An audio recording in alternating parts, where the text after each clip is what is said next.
All right, well today we're spending the afternoon in the gardens with Cheekwood. Woohoo, yes, and did you know that it's an accredited arboretum? Oh yeah, the president of Gardens and Facilities, this is Peter over here, he's here to chat about it. So tell us about the different kinds of trees you have at Cheekwood. I hear they're pretty special. Sure, so Cheekwood's many things. Historic estate, museum of art, botanical garden. It is also, at its core and in its essence, it's an arboretum, right? Collection of trees. And so that's grounded in the native trees and some of the native historic trees that have been there for as long as Cheekwood has.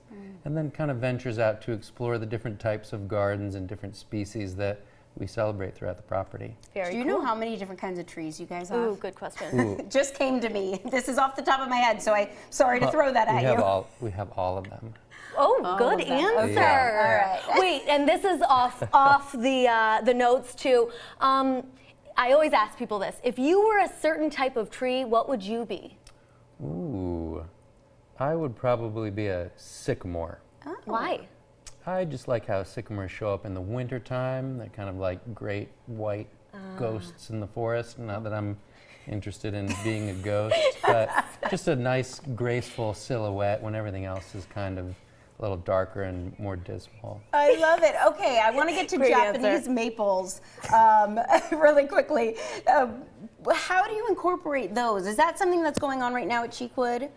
So we have a Japanese garden, and we have Japanese maples throughout the garden. Japanese maples have become rather ubiquitous in modern American landscapes, and they don't necessarily need to be featured in a themed area in your yard. They don't need to convey a Japanese theme to your yard. So Japanese maple, you're looking, it's a specimen tree, something architectural, of interest, because maybe it has a leaf shape or a leaf color or a color at a particular time of year that you're interested in highlighting. So if you were to kind of draw a dot on your planting plan that I want this to be particularly fancy or interesting, then that's where you would plop a Japanese And take maple. a look at these photos. I mean, you are ready for fall, man. What's your favorite fall aspect at Cheekwood right now? So, well, we're talking about trees and we're talking about the Japanese garden, and there are several ginkgos growing behind the viewing pavilion in the Japanese garden, which turn a bright and brilliant yellow color in the fall.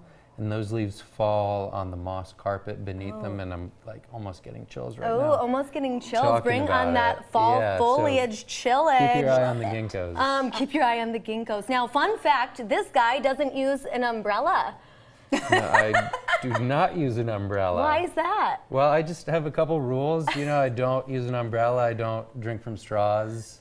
I don't know, just things that just kind of come up in life, right? I don't they kind of bog you down. I need to be able to. Do you use a poncho? I need to, yes, poncho, yeah.